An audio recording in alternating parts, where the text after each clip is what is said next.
Hi boys and girls, it's Miss Harling. It's about 5 o'clock now. I'm sorry I wasn't able to put the video on at 3 because I had to leave and run an errand, but I'm back now at home, so I want to make sure I go over tonight's homework. Today is Wednesday, February 3rd, 2021. This is tonight's homework that Miss Harling asked you to do. At the top, it says model with bar models. Practice and homework lesson 6.4, and at the bottom it's page 323 and the back will be 324. So let's begin by going over the learning target. What did we learn today in class? Now I'm speaking to my class and Mrs. Graham's class because I taught math to both classes and this was today's topic. So what were we learning? I can use bar models to solve division equations. I can use bar models to solve division equations. Now, we have used bar models before. We used them when we were learning our multiplication facts. This was a strategy that we used to help us learn how to multiply. So we're going to use the bar model strategy again to help us with division. At the top, number 1, they did for you. The directions say, write a division equation for the picture. So here they counted all of the dots or counters inside the circles, and there are 27. There are 3 groups, so they divided 27, our dividend, by 3, because there's 3 groups, that's our divisor, and the quotient, or the answer, is 9. Each circle has 9 counters inside. So 27 divided by 3. Now they showed you that you could also write 27 divided by 9 as 3 because it's the commutative property of division. You're using the same numbers, so it's kind of like a fact family. Also, you're going to get the same answers because you're using the same numbers. Okay, let's move on to number 2. I'll do this one with you. First, we're going to count how many counters are inside of every group. 1, 2, 3, 4, 5, 6, 7, 8, 9, 10, 11, 12, 13, 14, 15, 16. So 16 is our dividend. And we're going to divide that number by the number of groups. Group 1, Group 2, Group 3, Group 4, Group 5, Group 6, Group 7, and Group 8. There are 8 groups, and how many are in each group? 2. So 2 is our quotient. That is our answer. Very easy. Now let's use the example of using a bar model. I'm not going to do number 3. I'm going to move on to number 4. Number 4 looks like what we had to do today in math in our Go Math book. It says there are 21 key rings. How many groups of 3 key rings can you make? Well, we know these are the 2 numbers that have to be divided. 21 key rings, so you can circle that. And there's groups of 3. So how many can you make? So they're wondering how many groups can you make of 3. So 21 is our dividend. That's the number we need to divide into groups. And we're going to make the groups based on the bar model. Okay? We know we can put them in groups of 3. So if I were to skip count by 3, I would be able to figure this out. But I'm going to tell you right now that, boys and girls, you need to make 7 groups. So this is group 1, group 2, group 3, group 4. So that's 1, 2, 3, 4. This would be 5, this would be 6, and this would be group 7. So now I have 7 total boxes. 1, 2, 3, 4, 5, 6, 7. And I'm going to put 3 inside of each group because I'm making groups of 3. Now, if you weren't sure how to do this, you could have just skip counted until you got to 21 because it would be, and I'll write it over here, 3, 6, 9, 12, 15, 18, 21. 1, 2, 3, 4, 5, 6, 7. That's how Miss Harling knew that you had to have 7 total boxes, because I kept skip counting until I got to 21, just to make sure you guys understand that. That's how I knew there should be 7 boxes inside of my bar model. So now my answer, 21 key rings, divided into groups of 3. The quotient is 7. I have to skip count 7 times by 3. So this is 3, 6, 9, 12, 15, 18, 21. 21 divided by 3 is 7. I have 7 boxes. All right, let's move on. Problem solving. You have to read this time, and you have to read carefully in order to solve the problem. So let's try number 5. It says Jalen collected 24 stones. So I'm going to circle 24, underline stones. She put them in 4 equal piles. So I'm going to circle 4 and underline equal piles. Question, how many stones are in each pile? Again, keyword is each. When we see the word each in a problem, and I'm just going to zoom in a little bit here, that means, boys and girls, you must either multiply or divide. So we're going to divide 24 divided by 4. Okay, I could make a bar model again to solve this problem if I wanted to. I can make a bar here,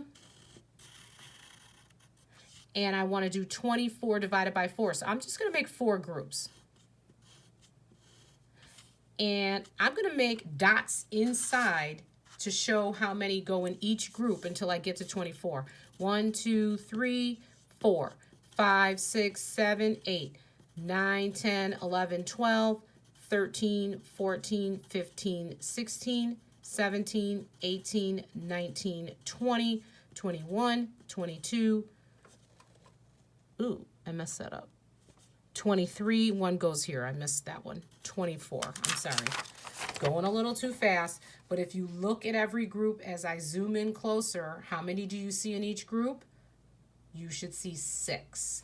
So there are 6 counters in every group, so 24 divided by 4 is 6. I divided my bar graph into 4 parts, and I kept counting until I got to 24. I know my answer is 6. I'm not doing number 6, so let's move on to number 7. It says write. I always do the writing part with you. It says describe how to find the number of $4 train tickets you can buy with $32. So what they're saying is you have $32 and you want to buy some train tickets, and each ticket costs $4. So what we need to do is make groups to find out how many tickets we can buy. So first I'm going to write, I will use a bar model. So everyone please write that sentence. I'll wait a little bit so that you can get it down.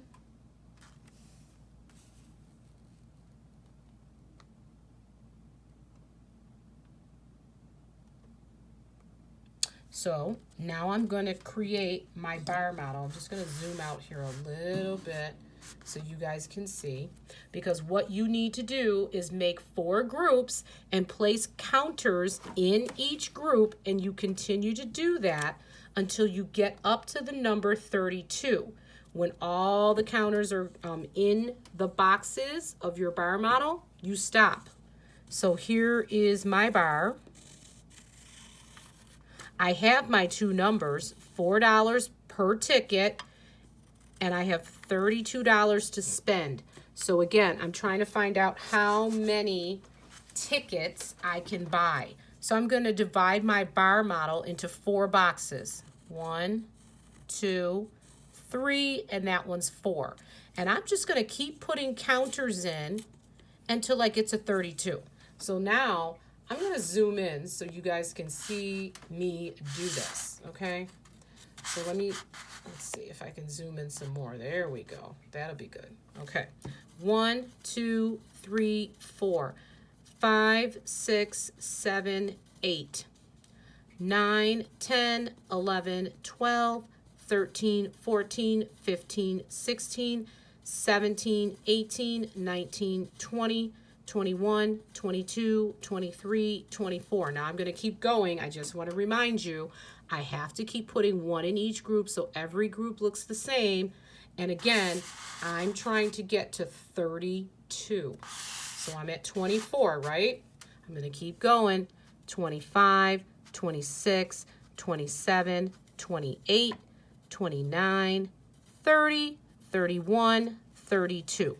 So when you look, count the first box. Every box should be the same, and they are. So I have 1, 2, 3, 4, 5, 6, 7, 8. I have 8 in each box.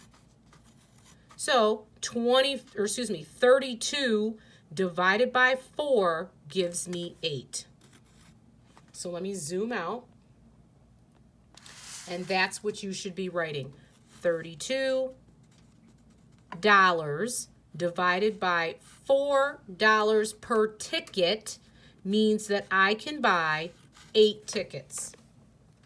All right, let me zoom in a little bit to make sure everybody understands what I just said. I made a bar model based on the two numbers, 32 divided by 4. So I made my bar into 4 parts. I kept putting one counter in each box until I got to 32. 32 divided by the 4 in the bar model made 8. 8, 16, 24, 32.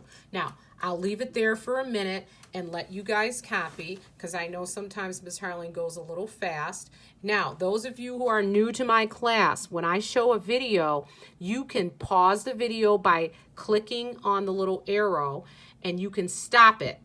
And then you can copy what you need to copy. If I decide to turn to the next page or turn this page over and you're still working, just hit the pause, write what you need to write, and then hit play again, and you'll be right back where I am, okay? So I'm going to give you 30 more seconds to copy this sentence. If you are not done, pause the video, finish up, and then hit play again.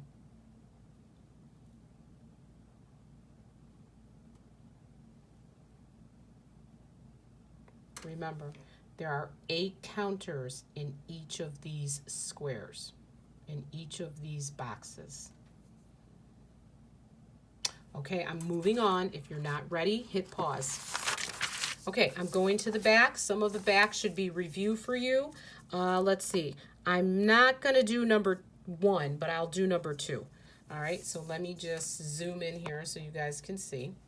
It says Melissa made 45 greeting cards. She put them in 5 equal piles. How many cards did she put in each pile? So we are dividing 45, our dividend, by 5, which is our divisor, and we have to find the missing number. Ms. Harling is going to make a bar model. And guess what? I'm going to skip count by 5 until I get to 45. So I'm just going to make my boxes as I go along. I'm not going to make the little dots because it's going to take too long to get to 45.